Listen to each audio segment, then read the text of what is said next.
Hi guys, samahan niyo ako, bibili ako ng pangsahog sa lechon paksiw. For today's vlog, magli-lechon paksiw tayo. Let's go! So ayan, maganda na ang panahon. Wala na si Bagyong Christine.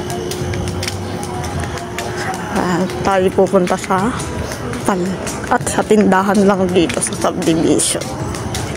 Malapit lang naman, dun lang naman sa kanto bago lumabas ng gate yung bibilhan natin. Pabalik na ulit tayo sa headquarter and dito yung nabili. Ayan, yung ingredient. 200 ang dala kong pera pero sumakto siya ng 100 pesos. Okay, kasi yung ibang ingredient meron na available na sa bahay. So, let's go! Ang laki nga ng nabili kong white onion at hindi na ako magtitira at ilalahat ko na nga pala ito. Much better na marami tayong ilagay na white onion, siyang masarap. Sabi ng mga professional cook, kailangan hindi mo siya titipirin sa onion. Guys, grabe guys, kaya ayoko magagayat ng white onion dahil nga na iiyak ako. Ay, sakit ang abdi, grabe. Grabe siya. So ayun na nga, sobrang struggle talaga ako pag nagagayat ako ng sibuyas kasi nga maluha-luha na ako. Ang hina ako sa sibuyas At isunod naman natin ang garlic. So, ayan, napakadali lang naman mag-slice ng garlic. Ayan, dudurugin mo lang siya ng bonggam-bongga. Paspasan nyo lang ang durog para matapos na kagad. So, ayan, balat-balatan natin. Siyempre, huwag tayong maglagay ng bawang na may balat. Depende sa lulutuin, pwedeng isama ang balat. At ito, siyempre, hindi natin dapat kalimutan ang liver spread. At ito naman yung ating lechon.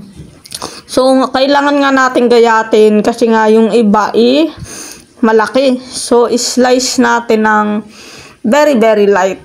Tapos yung iba, hindi ko na siya ma-slice kasi buto na nga siya. Kaya yung iba, hindi ko na na-slice kasi buto na nga. Hindi naman ganun katalas itong ating knife. So, ayan, binibilisan ko na nga ng very, very light kasi baka kayo mainip sa video ko. Pagkahaba-haba, nagagayat lang naman ako ng lechon. Ayan. At ito na nga, ayan. Kunti lang naman kaming kakain, kaya okay na siguro ganito kalalaki. Ang pangit naman ka, sobrang durog. And ito na nga, pinagsunod-sunod ko na nga yung mga ingredient para lagay na lang ako ng lagay later. So, ayan, brown sugar. Buti meron yung pinsan kong brown sugar. Galing yata yun sa Starbucks. Kinukuha niya. Ayan, ganyan ako pag nagluluto. Sinusunod-sunod ko na yung mga ingredient para hindi ko nakakalimutan kung ano pa yung kulang. Tara, simulan na natin ang pagluluto. Ayan, inuna na nga natin ang mantika. Siyempre, pinainit ko muna yan bago ko lagyan ng mantika. Siyempre, ang unahin mo ay white onion. Ayan nga, paulit-ulit ko sa inyong sinasabi na kailangan madaming white onion. Pwede rin siguro yung red onion, yung violet. Okay din siguro yun. At siya, yan, isinunod ko na nga rin yung garlic. Yan, igisa-gisa nyo lang yan ng kauntian. Tapos isunod nyo na agad yung leftover pepper. Leftover peppa pig. So, yan. Napakadali lang naman hong gawin yan. Pagsasama-samahin nyo lang. Ayan, 2 sachet nga lang naman ang binili ko niyan. 16 ang isa. Kasi pag bibili pa ako nung nasa bote, 45 pesos. Dito na nga lang tayo sa 2 sachet, 36 pesos lang. O, diba? Tipid. Nakatipid na naman tayo. At syempre, lalagyan ko yan ng mainit na tubig para yung tira pa. Diba? At ayan, lagyan natin ng kunting warm water para may sabaw na kaunti.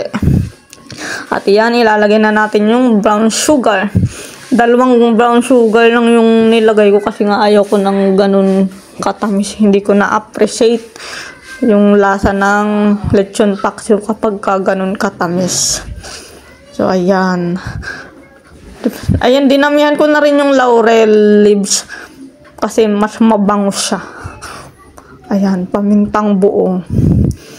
Dinalawa ko ng piso lang naman isa niyang pamintang buo eh. Siyempre, ground pepper, yung pamintang durog. Oh, ayan. Siyempre, yung liver spread. Dalawang klase ng Reno eh. Much better yung ganyang itsura ng Reno yun yan. Hindi yung bago. At ito na ang vinegar. Huwag nyo kakalimutan vinegar. Yan yung nakakapagpabalance ng lasa ng isang niluluto. So nga pala, wala nga ako kung binabanggit kung gaano kadami. Ang ginagawa ko lang naman ay tansyahan. Diyan naman tayo magaling magtansya. Kaya pagka malapit ng maluto, always natitikman nyo. Ayan, imekos-mekos nyo lang ng kauntian para absorb na yung mga nilagay nating ingredient. So, halu-haluin nyo ng very, very light. Ayan, yung iba, pansin nyo, malalaki kasi may buto. Hindi ko na ma-slice kasi nga buto na. Hindi naman ganun katalas yung kutsilyo na ginamit ko. Ayan, first time ko nga lang magluto nitong lechon paksiw. At ayan, almost done na. At ready to serve na. Ayan, samahan nyo akong kumain later.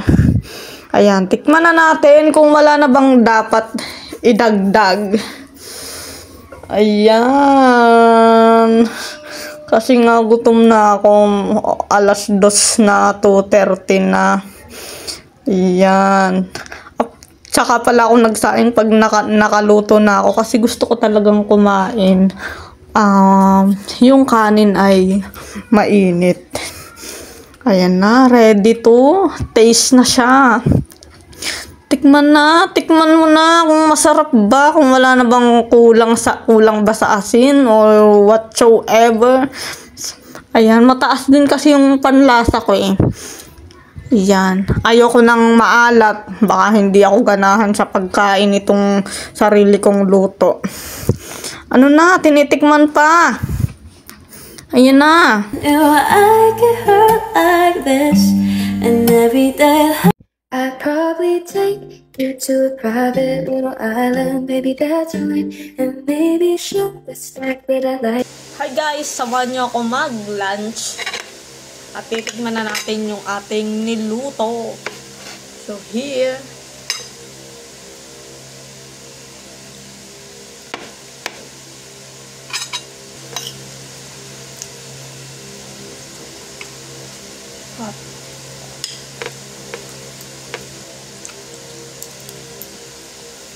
Alam niyo guys, ang nakapagpasarap din dito yung white onion, dinamihan ko talaga, and then nidamihan ko rin ng garlic kasi mas maraming white onion and maraming garlic ay nakakasarap talaga siya.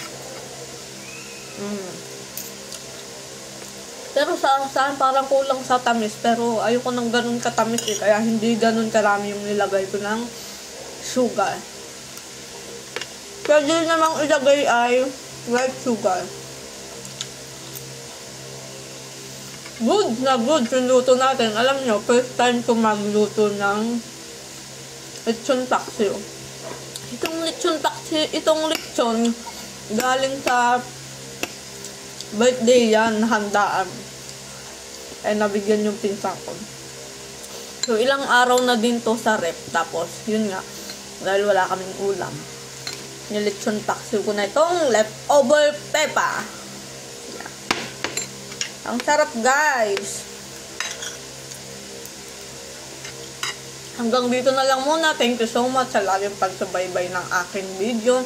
Kung hindi ka pa nakafollow, just follow me and para updated ka sa lahat ng mga inilalabas kong video. So hanggang dito na lang. Thank you so much for watching. Bye bye. Sana may natutuhan kayo for today's video. God bless.